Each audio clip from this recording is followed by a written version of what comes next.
Welcome to Millennium Daytime Bulletin. I'm Shweta Simar from New Delhi and you're watching Millennium News Channel 24.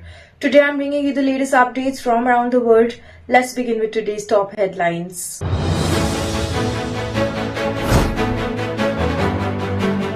Slovak PM meets Putin in unannounced Moscow visit.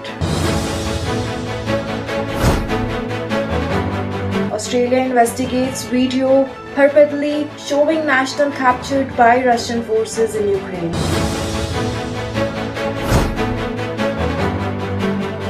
Ahead of Trump 2.0, lawyers have advice for immigrants even if they are here legally.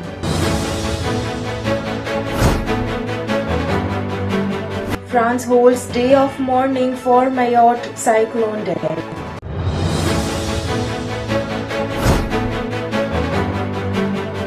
North Korean soldiers given fake Russian military IDs, Ukraine says.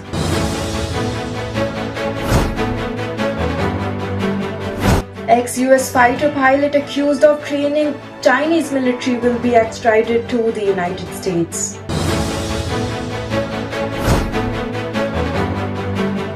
Ex-Israeli agents reveal how pager attacks were carried out.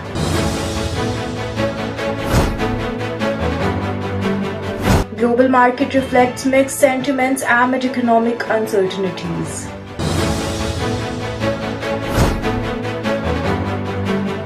Penn State's James Franklin wins a big one.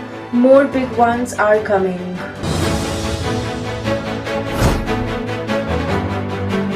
Two-time champion Anderson knocked out by De Graaf. Now let's look at the details. Slovakia's Prime Minister Robert Fico has made a surprise visit to Moscow for talks with Putin, becoming only the third Western leader to meet the Russian president since the full-scale invasion of Ukraine since 3 years ago.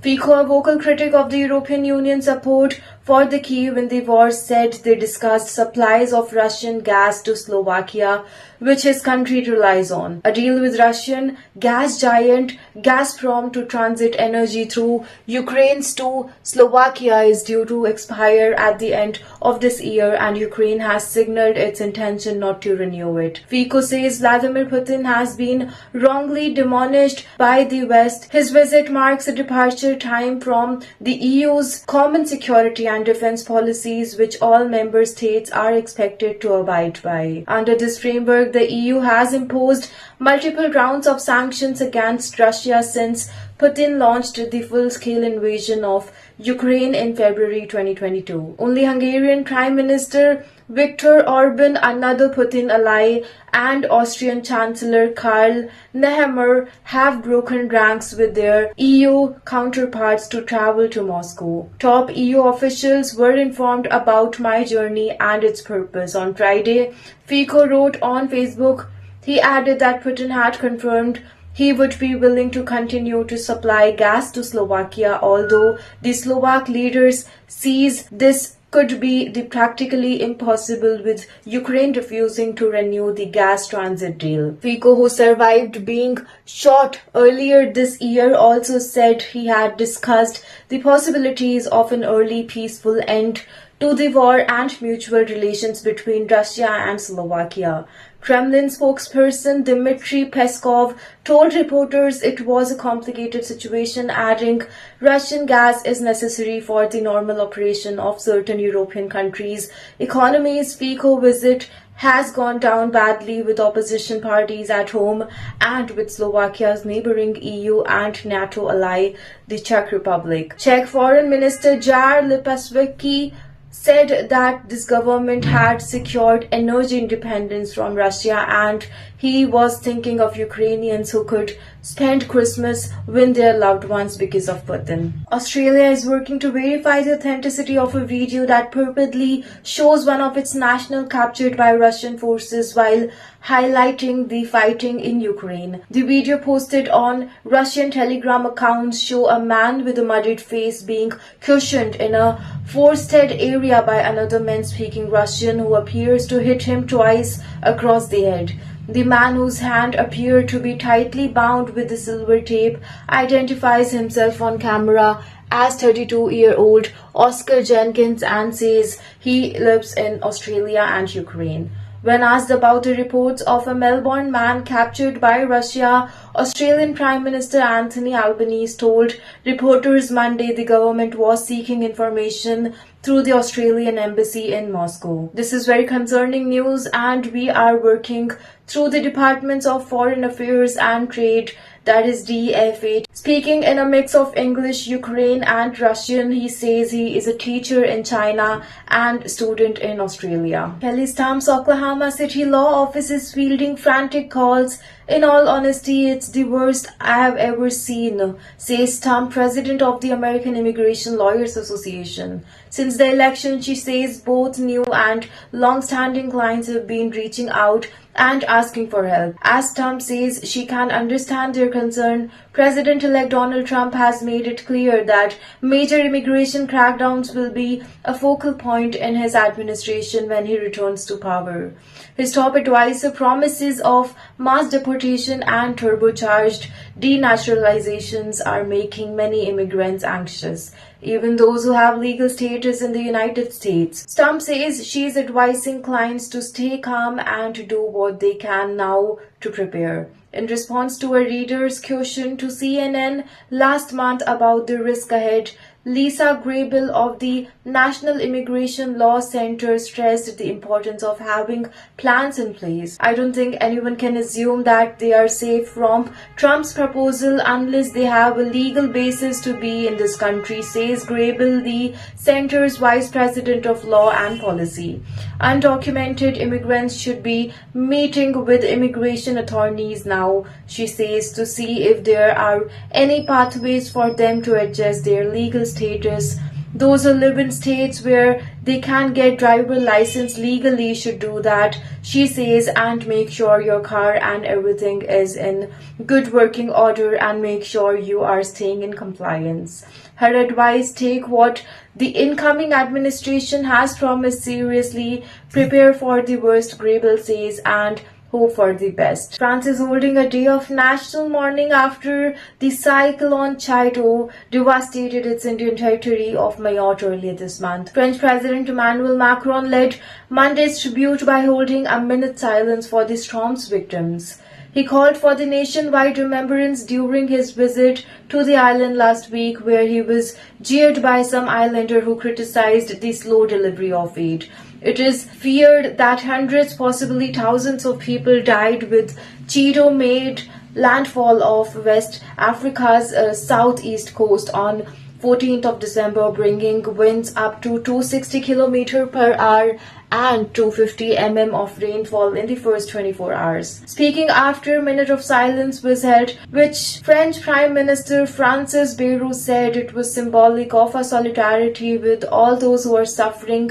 It's a commitment to ensure that the national community is present to rebuild Mayotte and to ensure that the people of Mayotte feel surrounded by an entire country.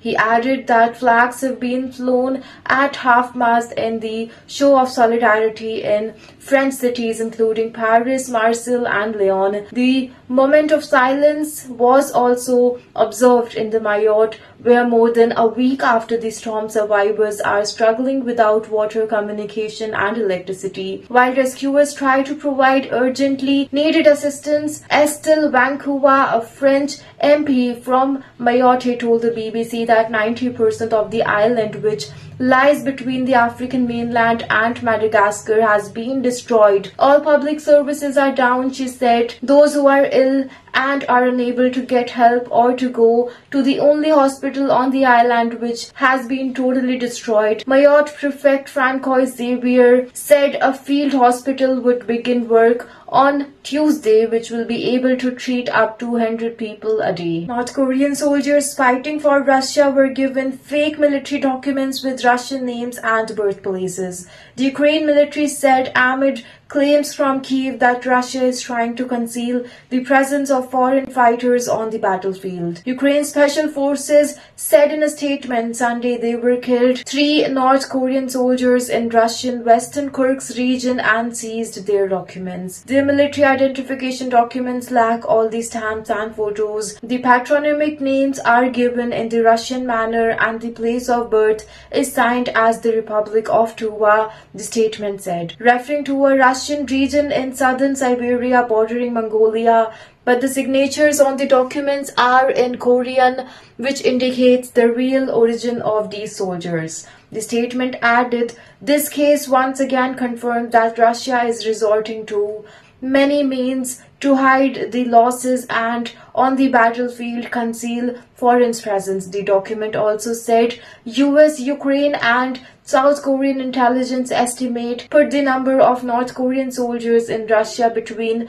11,000 to 12,000, some of whom have been allegedly combat operations alongside 10 of thousands of Russian forces to assist in recovering parts of Kursk taken in a Ukrainian offensive in August. The North Korean troops appear to have suffered heavy losses in the region, according to US and Ukraine officials, as officials in Kyiv accuses Russia of trying to cover up the involvement. A senior US official said North Korea has seen several hundreds casualties, both killed and wounded, in Kursk since October. A South Korean lawmaker said about 100 North Korean soldiers are believed to have killed and beheaded almost 100 and thousands of people injured since being deployed to Kursk, according to the country's intelligence agency. Former US Marine accused of training Chinese military pilots will be extradited to face charges in the United States.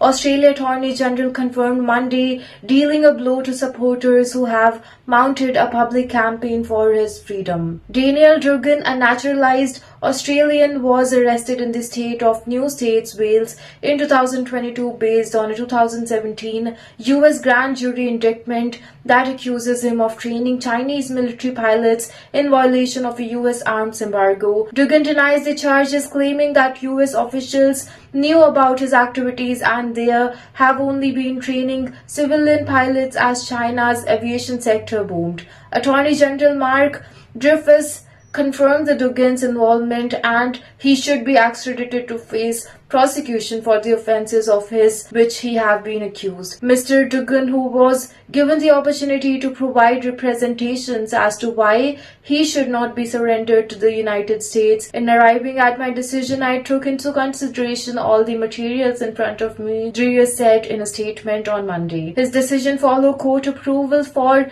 Duggan's extradition by the magistrate in May. In a statement, the pilot's wife, Safrine Duggan, said she and their 6 children were shocked and absolutely heartbroken by his callous and inhumane decision, which has been delivered just before Christmas with no explanation or justification from the government. We feel abandoned by the Australian government and deeply disappointed that they have completely failed in their duty to protect an Australian family.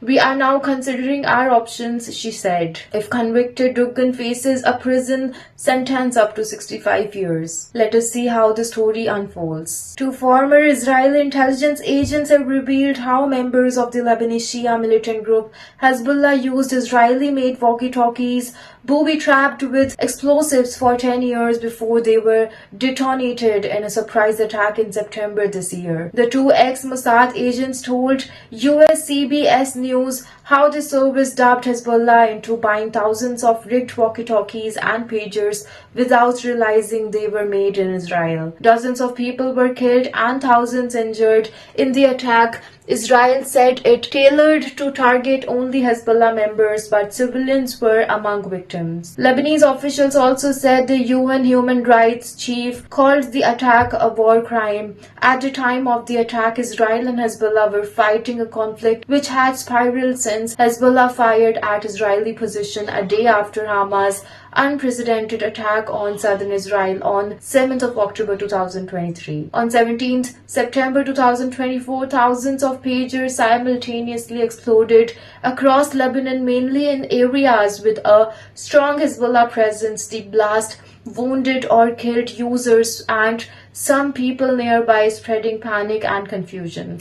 The following day, walkie-talkies exploded in the same way, killing and injuring hundreds more. Israeli Prime Minister Benjamin Netanyahu admitted that Israel was responsible 2 months later. Israeli media reported at the time in an interview with BBC. The US broadcaster partner and the two former agents divulged details of the operation. One of the agents, given the name Michael, said Mossad had concealed an explosive device inside the batteries operating the walkie-talkies, which he said was typically be carried in a vest nearer to the wearer's heart. Today's global market trends paint a cautious picture of investor sentiment across the US markets, represented by key indices like the Dow Jones, S&P 500 and Nasdaq. All closed in red. The Dow led the declines with a loss of 0.68%, shedding 290 points. This marks continued unease in the equities market as investor balance optimism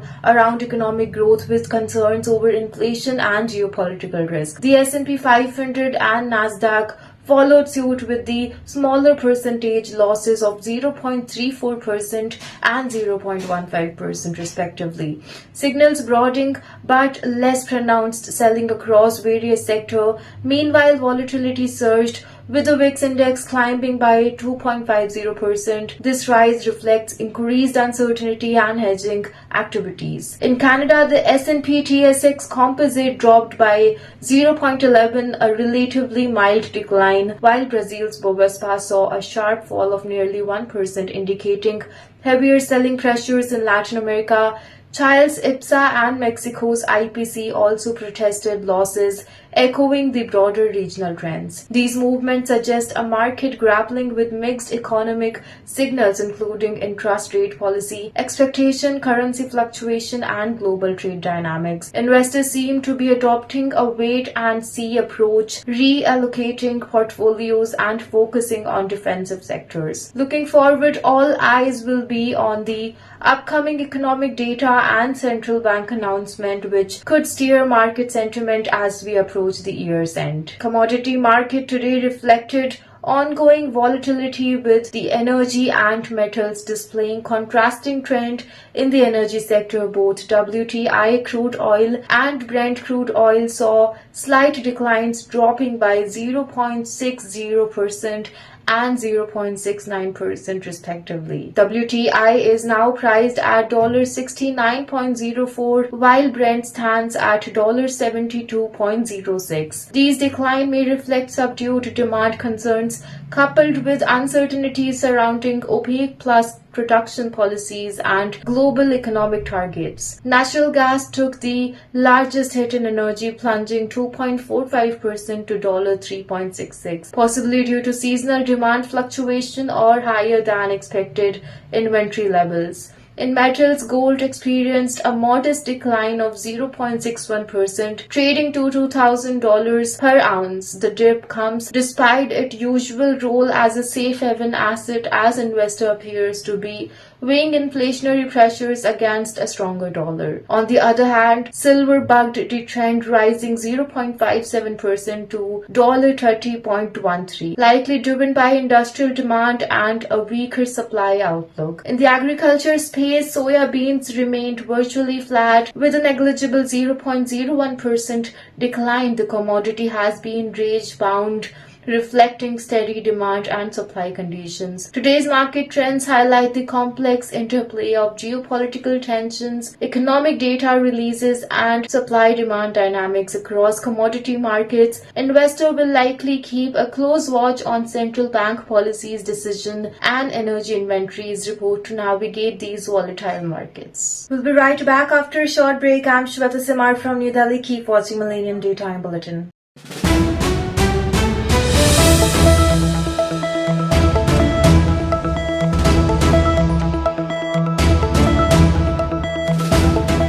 Millennium TV, bridging communities worldwide. We broadcast diverse international content from Europe, Asia, Africa, and now right here in the USA. Watch us via Roku on your smart TV. Download the Millennium TV app from the App Store to stream our shows anywhere, anytime. Millennium TV.